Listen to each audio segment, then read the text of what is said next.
नमस्कार दोस्तों। आज सुनेंगे मुंशी प्रेमचंद के द्वारा लिखी कहानी जिसका नाम है घर जमाई। चलिए दोस्तों कहानी शुरू करते हैं। हरिधन जेठ की दोपहरी में ऊख में पानी देकर आया और बाहर बैठा रहा। घर में से धुआं उठता नजर आता था। छन छन की आवाज़ भी आ रही थी। उसके दोनों साले उसके बाद आए और घर में चले गए। दोनों सालों के लड़के भी आए और उसी तरह अंदर दाखिल हो गए, पर हरिधन अंदर न जा सका। इधर 1 महीने से उसके साथ यहाँ जो बर्ताव हो रहा था और विशेषकर कल उसे जैसी फटकार सुननी पड़ी थी वो उसके पाँव में बेड़ियाँ सी डाले हुए थी। कल उसकी सासी ने तो कहा था, मेरा जी तुमसे भर गया, मैं तुम्हारी ज़िंदगी भर का ठेका लिए क्या बैठी रहूं। और सबसे बढ़कर अपनी स्त्री की निष्ठुरता ने उसके हृदय के टुकड़े टुकड़े कर दिए थे। वो बैठी ये फटकार सुनती रही, पर एक बार भी उसके मुंह से न निकला, अम्मा तुम क्यों इनका अपमान कर रही हो। बस बैठी गट गट सुनती रही। शायद मेरी दुर्गति पर खुश हो रही थी। इस घर में फिर वो कैसे जाए? क्या फिर वही गालियाँ खाने, वही फटकार सुनने के लिए? और आज इस घर में जीवन के 10 साल गुजर जाने पर ये हाल हो रहा है। मैं किसी से क्या कम काम करता हूँ? दोनों साले मीठी नींद सोते रहते हैं और मैं बैलों को सानी पानी देता हूँ, छांटी काटता हूँ। वहाँ सब लोग पल पल पर चिलम पीते हैं, मैं आंखें बंद किए अपने काम में लगा रहता हूँ। सांझ होने पर घर वाले गाने बजाने चले जाते हैं, मैं घड़ी रात तक गाय भैंसे दूधा रहता हूँ। और उसका ये पुरस्कार मिल रहा है कि कोई खाने को भी नहीं पूछता, उल्टे गालियाँ मिलती हैं। तभी उसकी स्त्री घर से ढोल लेकर निकली और बोली, जरा इसे कुएं से खींच लो, एक बूंद पानी नहीं है। हरिधन ने डोल लिया और कुएं से पानी भर लाया। उसे जोर की भूख लगी थी, समझा अब खाने को बुलाने आवेगी। मगर स्त्री डोल लेकर अंदर गई, फिर वापस नहीं आई, वहीं की हो रही। हरिधन थका मांदा क्षुधा से व्याकुल पड़ा पड़ा सो गया। सहसा उसकी स्त्री गुमानी ने आकर उसे जगाया। हरिधन ने पड़े पड़े कहा, क्या है, क्या पड़ा भी न रहने देगी या और पानी चाहिए? गुमानी कटु स्वर में बोली, गुर्राते क्यों हो, खाने को तो बुलाने आई हूँ। हरिधन ने देखा उसके दोनों साले और बड़े साले के दोनों लड़के भोजन किए चले आ रहे थे। उसकी देह में आग लग गई। मेरी अब ये नौबत आ गई कि इन लोगों के साथ बैठकर खाना भी नहीं खा सकता। ये लोग मालिक हैं, मैं इनकी झूठी थाली चाटने वाला हूँ। मैं इनका कुत्ता हूँ जिसे खाने के बाद एक टुकड़ा रोटी डाल दी जाती है। यही घर है जहाँ आज से 10 साल पहले उसका कितना आदर सत्कार होता था। साले गुलाम बने रहते थे, सास मुँह जोती रहती थी, स्त्री पूजा करती थी। तब उसके पास रुपये थे, जायदाद थी। अब वो दरिद्र है, उसकी सारी जायदाद को इन्हीं लोगों ने कूड़ा कर दिया। अब उसे रोटियों के भी लाले हैं। उसके जी में एक ज्वाला सी उठी, किसी वक्त अंदर जाकर सास को और सालों को भिगो भिगो कर लगाए, पर जब्त करके रह गया। पड़े पड़े बोला, मुझे भूख नहीं है, आज ना खाऊंगा। गुमानी ने कहा, ना खाओगे तो मेरी बला से। हाँ नहीं और क्या, खाओगे तो तुम्हारे ही पेट में जाएगा, कुछ मेरे पेट में थोड़ी चला जाएगा। हरिधन का क्रोध आंसू बन गया। यह मेरी स्त्री है जिसके लिए मैंने अपना सर्वस्व मिट्टी में मिला दिया। मुझे उल्लू बनाकर ये सब अब निकाल देना चाहते हैं। अब मैं कहाँ जाऊँ और क्या करूँ? तभी उसकी सास आकर बोली, चलकर खा क्यों नहीं लेते? रूठते किस बात पर हो? यहाँ तुम्हारे नखरे सहने का किसी में बूता नहीं है। जो देते हो वो मत देना, और इससे ज़्यादा क्या करोगे? तुमसे बेटी बिहाई है, कुछ तुम्हारी जिंदगी का ठीका नहीं लिखा है। हरिधन ने मर्माहत होकर कहा, हाँ अम्मा, मेरी भूल थी कि मैं यही समझ रहा था। अब मेरे पास क्या है कि तुम मेरी जिंदगी का ठीका लोगी? जब मेरे पास भी धन था तब सब कुछ आता था। अब दरिद्र हूँ, तुम क्यों मेरी बात पूछोगी? बूढ़ी सास मुंह फुलाकर भीतर चली गई। बच्चों के लिए बाप एक फालतू सी चीज़, एक विलास की वस्तु है, जैसे घोड़े के लिए चने या बाबुओं के लिए मोहन भोग। और माँ रोटी दाल होती है। मोहन भोग उम्र भर ना मिले तो किसका नुकसान है, मगर एक दिन रोटी दाल के दर्शन ना हो तो फिर देखिए कि क्या हाल होता है। पिता के दर्शन कभी कभी शाम सवेरे हो जाते हैं। वो बच्चों को उछालता है, दुलारता है, कभी गोद में लेकर या उंगली पकड़कर सैर कराने ले जाता है, और बस यही उसके कर्तव्य की इति है। वो परदेश चला जाए, बच्चे को परवाह नहीं होती, लेकिन माँ तो बच्चे का सर्वस्व है। बालक एक मिनट के लिए भी उसका वियोग नहीं सह सकता। पिता कोई भी हो, उसे परवाह नहीं, केवल एक उछलने कूदने वाला आदमी होना चाहिए।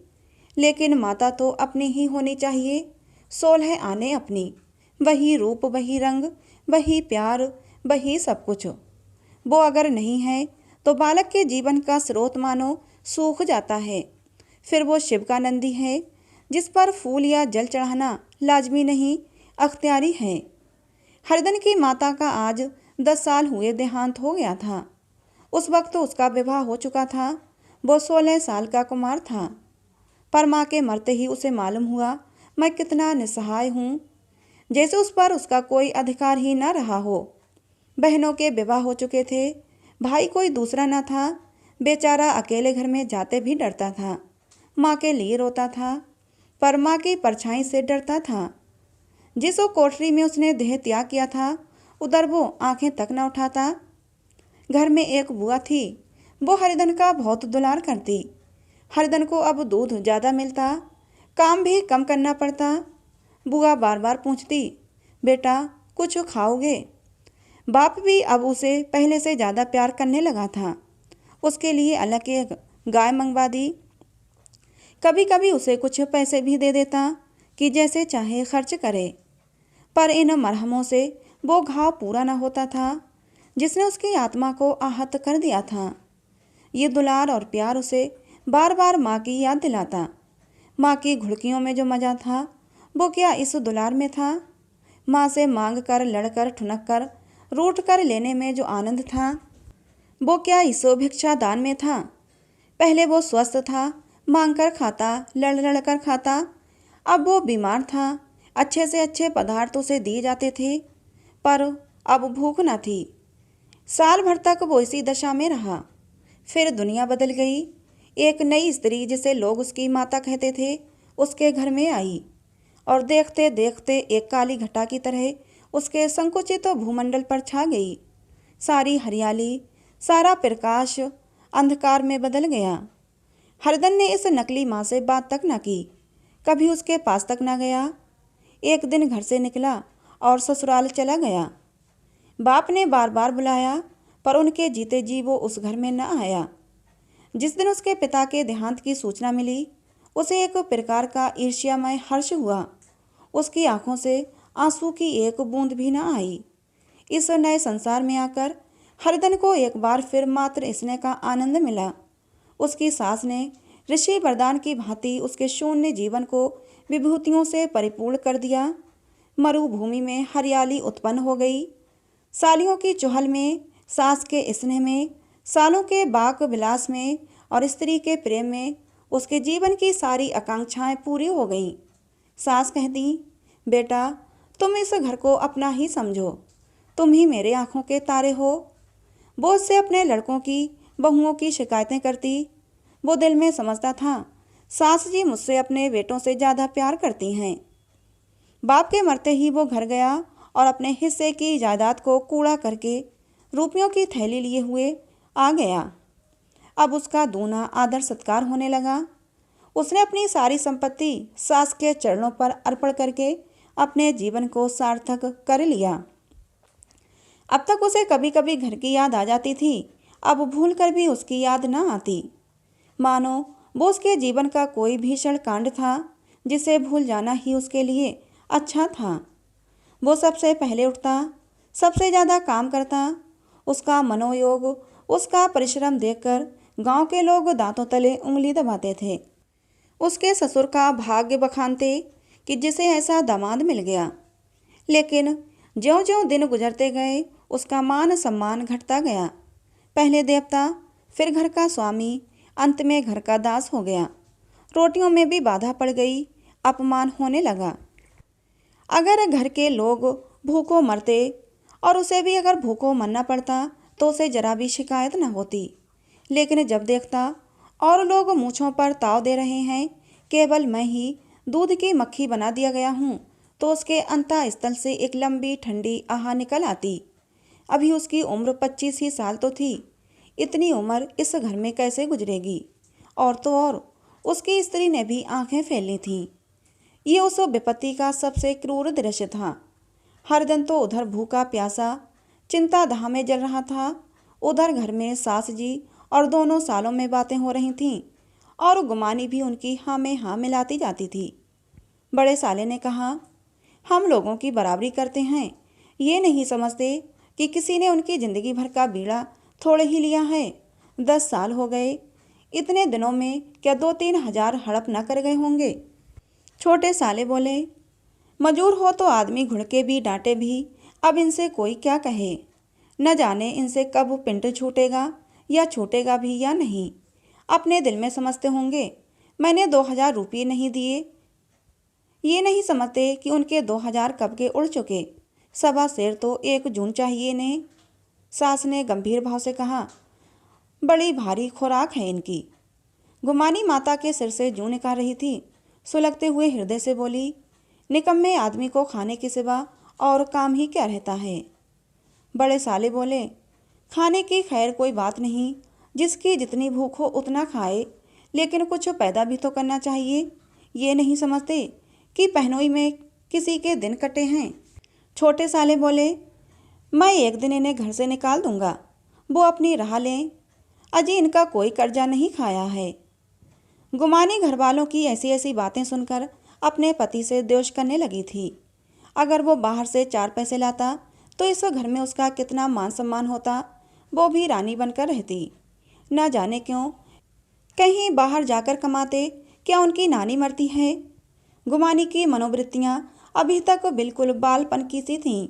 उसका अपना कोई घर न था। उसी घर का हित अहित उसके लिए भी प्रावधान था। वो भी उन्हीं शब्दों में विचार करती, इस समस्या को उन्हीं की आंखों से देखती जैसे उसके घर वाले देखते थे।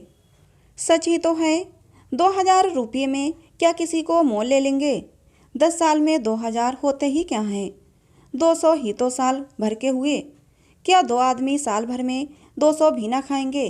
फिर कपड़े लत्ते दूध घी सभी कुछ तो है। 10 साल हो गए, एक वो पीतल का छल्ला नहीं बना। घर से निकलते तो जैसे इनके प्राण निकलते हैं। जानते हैं जैसे पहले पूजा होती थी वैसे ही जन्म भर होती रहेगी। ये नहीं सोचते कि पहले और बात थी, अब और बात है। बहू तो पहले ससुराल जाती है तो उसका कितना महात्म होता है। उसकी डोली से उतरते ही बाजे बजते हैं। गांव मोहल्ले की औरतें उसका मुंह देखने आती हैं और रुपये देती हैं। महीनों उसे घर भर से अच्छा खाने को मिलता है, अच्छा पहनने को कोई काम नहीं लिया जाता। लेकिन 6 महीनों के बाद कोई उसकी बात भी नहीं पूछता। वो घर भर की लौंडी हो जाती है। उनके घर में मेरी भी तो वही गति होती। फिर काहे का रोना। जो ये कहो कि मैं तो काम करता हूँ तो तुम्हारी भूल है। मजूर की और बात है, उसे आदमी डांटता भी है मारता भी है। जब वो चाहता है रखता है, जब चाहता है निकाल देता है और कसकर काम लेता है। ये नहीं कि जब वो जी में आया कुछ काम किया, जब जी में आया पढ़कर सो रहे। हरिदन अभी पड़ा अंदर ही अंदर सुलग रहा था कि दोनों साले बाहर आए और बड़े वाले बोले, भैया उठो, तीसरा पहर ढल गया, कब तक सोते रहोगे, सारा खेत पड़ा हुआ है। हरिदन चट उठ बैठा और तीव्र स्वर में बोला, क्या तुम लोगों ने मुझे उल्लू समझ लिया है। दोनों साले हक्का बक्का हो गए। जिस आदमी ने कभी जबान नहीं खोली, हमेशा गुलामों की तरह हाथ बांधे हाजिर रहा, वो आज एकाएक इतना तेज हो गया। वो उनके चौंकने के लिए काफ़ी था। कुछ जवाब न सूझा। हरदन ने देखा इन दोनों के कदम उखड़ गए हैं तो एक धक्का और देने की प्रबल इच्छा को न रोक सका। दोबारा उसी ढंग से बोला, मेरी भी आंखें हैं, अंधा नहीं हूँ और ना ही बहरा हूँ। छाती फाड़कर काम करूँ और उस पर भी कुत्ता समझा जाऊँ। क्या ऐसे गौ कहीं और होंगे। अब बड़े साले भी गर्म पड़े। तुम्हें किसी ने यहाँ बांध तो नहीं रखा है। अब की हरदन लाजवाब हुआ, कोई बात न सूझी। बड़े ने फिर उसी ढंग से कहा, अगर तुम ये चाहो कि जन्म भर पाहुने बने रहो और तुम्हारा वैसा ही आदर सत्कार होता रहे तो ये हमारे बश की बात नहीं। हरधन ने आंखें निकाल कर कहा, क्या मैं तुम लोगों से कम काम करता हूँ? बड़े, ये कौन कहता है कि तुम कम काम करते हो? हरधन बोला, तो तुम्हारे घर की नीति है कि जो सबसे ज़्यादा काम करे वही भूखों मारा जाए। बड़े, तुम खुद खाने नहीं गए, क्या कोई तुम्हारे मुंह में कौर डाल देता? हरिधन ने होठ चबाकर कहा, मैं खुद खाने नहीं गया, कहते तुम्हें लाज नहीं आती? नहीं आई थी बहन तुम्हें बुलाने, छोटे साले ने कहा। अम्मा भी तो आई थी, तुमने कह दिया मुझे भूख नहीं है, तो वे क्या करती?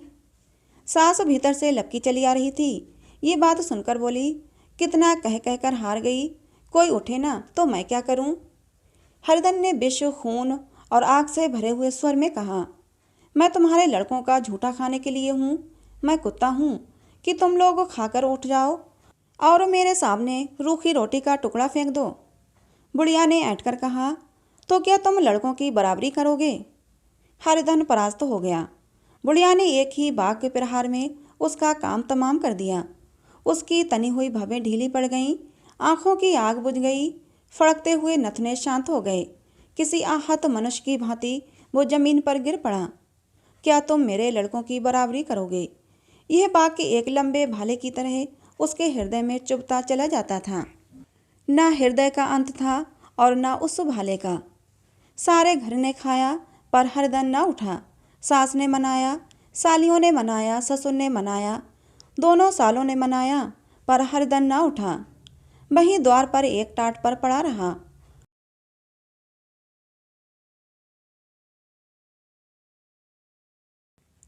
फिर उस टाट को उठाकर एक कुएं की जगत पर ले गया और वहीं बिछाकर पड़ा रहा। रात भीग चुकी थी।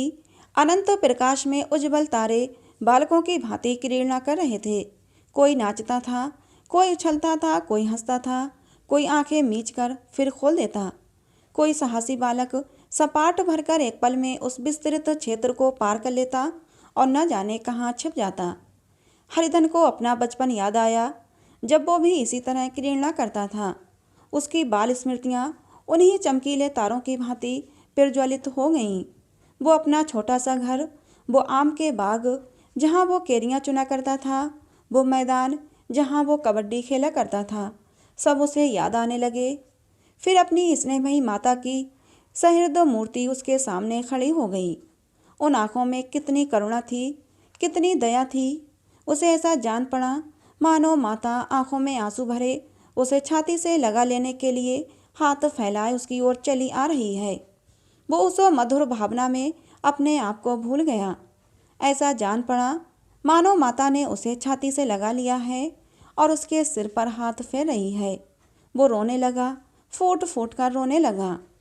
उसी आत्मसम्मोहित दशा में उसके मुंह से ही शब्द निकला, अम्मा, तुमने मुझे इतना भुला दिया। देखो तुम्हारे प्यारे लाल की क्या दशा हो रही है। कोई उसे पानी को भी नहीं पूछता।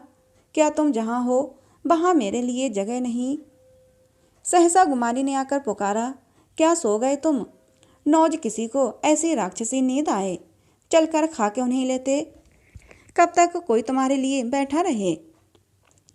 हरिधन उस कल्पना जगत से क्रूर प्रत्यक्ष में आ गया। वही कुएं की जगत थी, वही फटा हुआ टाट, और सामने गुमानी खड़ी कह रही थी, कब तक कोई तुम्हारे लिए बैठा रहे? हरिधन उठ बैठा, मानो तलवार मियाँ से निकाल कर बोला, भला तुम्हें मेरी सुध तो आई? मैंने तो कह दिया मुझे भूख नहीं है। गुमानी, तो कई दिन तक ना खाओगे? अब इस घर का पानी भी ना पीऊँगा। तुझे मेरे साथ चलना है या नहीं? दृढ़ संकल्प से भरे इन शब्दों को सुनकर गुमानी सहम उठी, बोली, कहाँ जा रहे हो? हरधन ने मानो नशे में कहा, तुझे इससे क्या मतलब? गुमानी आपत्ति के भाव से बोली, तुम बताते क्यों नहीं कहाँ जा रहे हो? तू मेरे साथ चलेगी या नहीं? जब तक तुम बता ना दोगे मैं नहीं जाऊंगी। तो मालूम हो गया तू जाना नहीं चाहती। चल, मुझे इतना ही पूछना था, नहीं तो मैं आधी दूर तक निकल गया होता। ये कहकर वो उठा और अपने घर की ओर चला। गुमानी पुकारती रही, सुन लो, पर उसने फिर पीछे मुड़कर न देखा। 30 मील की मंजिल हरिधन ने 5 घंटों में तय की।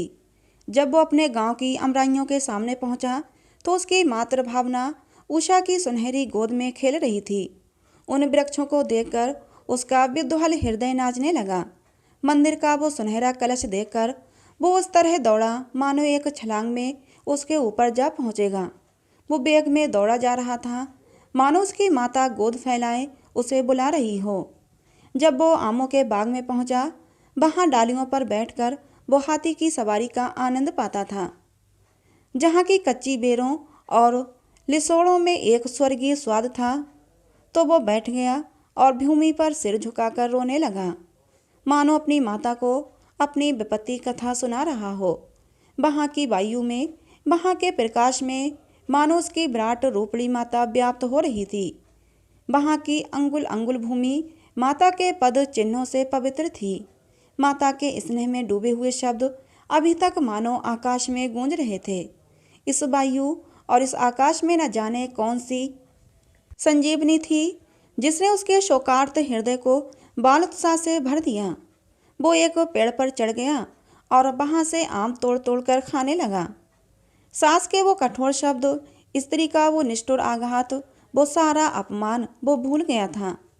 उसके पांव फूल गए थे, तलवों में जलन हो रही थी, पर इस आनंद में उसे किसी बात का ध्यान ही न था। सहसा रखवाले ने पुकारा, ऊपर कौन चढ़ा हुआ है रे? उतर, अभी नहीं तो ऐसा पत्थर मारूंगा कि ठंडे हो जाओगे। रखवाले ने कई गालियां भी दीं। इस फटकार और इन गालियों में इस समय हरिधन को अलौकिक आनंद मिल रहा था। वो डालियों में छिप गया, कई आम काट काट कर नीचे गिराए, फिर जोर से ठट्टा मारकर हंसा। ऐसी उल्लास से भरी हुई हंसी उसने बहुत दिनों से ना हंसी थी।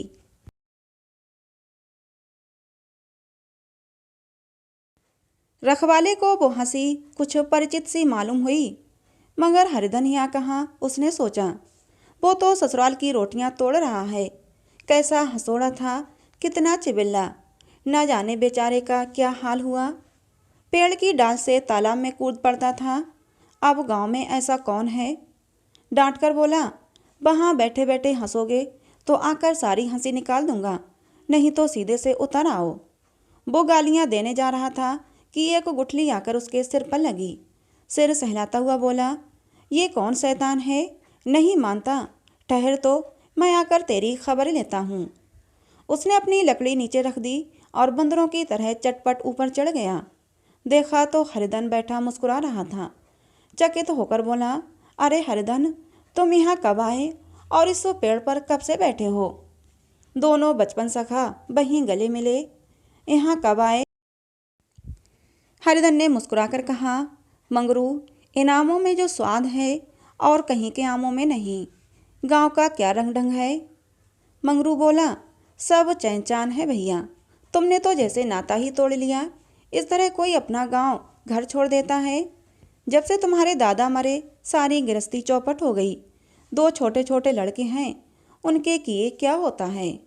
हरिधन, मुझे अब उस गृहस्थी से क्या वास्ता भाई, मैं तो अपना ले चुका हूँ। मजूरी जो मिलेगी वही करूँगा।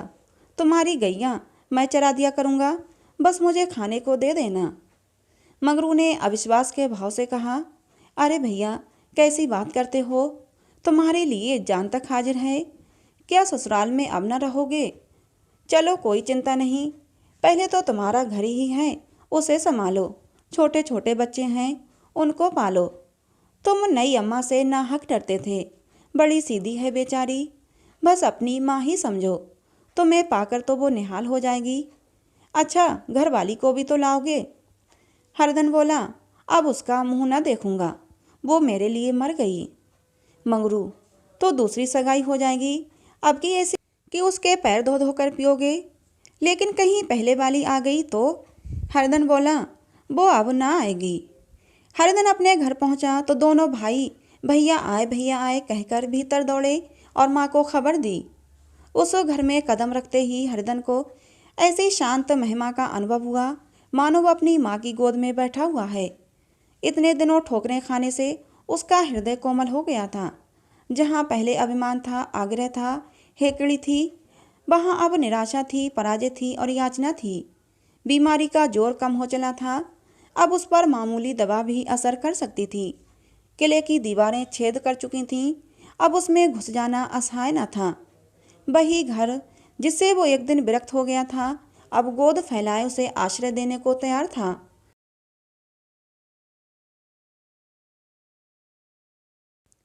हरिधन का निर्वलंबन मन ये आश्रय पाकर मानो तृप्त हो गया। शाम को विमाता ने कहा, बेटा तुम घर आ गए, हमारे धन भाग। अब इन बच्चों को पालो। माँ का नाता न सही, बाप का नाता तो है ही। मुझे एक रोटी दे देना, खाकर एक कोने में पड़ी रहूंगी। लड़के ही होते हो। हरदन की मात्र बेहन आंखों को विमाता के रूप में अपनी माता के दर्शन हुए। घर के एक एक कोने में मात्र स्मृतियों की छटा चांदनी की भांति छिटकी हुई थी। विमाता का प्रौढ़ मुखमंडल भी उसी छटा से रंजित था। दूसरे दिन हरिधन फिर कंधे पर हल रखकर खेत को चला। उसके मुख पर उल्लास था और आंखों में गर्व। वो अब किसी का आश्रित नहीं, आश्रयदाता था। किसी के द्वार का भिक्षुक नहीं, घर का रक्षक था। एक दिन उसने सुना गुमानी ने दूसरा घर कर लिया। माँ से बोला, तुमने सुना काकी, गुमानी ने घर कर लिया। काकी ने कहा, घर क्या कर लेगी, ठट्टा है। बिरादरी में ऐसा अंधेर, पंचायत नहीं अदालत तो है। हरदन ने कहा, नहीं काकी, बहुत अच्छा हुआ। ला महावीर जी को लड्डू चढ़ा आऊं। मैं तो डर रहा था कहीं मेरे गले ना आ पड़े। भगवान ने मेरी सुन ली। मैं वहाँ से यही ठान कर चला था कि अब उसका मुंह न देखूंगा। तो दोस्तों, ये कहानी थी मुंशी प्रेमचंद की, जिसका नाम था घर जमाई। कहानी आपको कैसी लगी कमेंट बॉक्स में ज़रूर बताना। कहानी अगर अच्छी लगी हो तो प्लीज़ इसे एक लाइक और चैनल को सब्सक्राइब जरूर कर लेना, जिससे कि ऐसी ही मनोहर कहानियाँ आप लोगों को मिलती रहें। मिलते हैं अगली किसी नई कहानी में।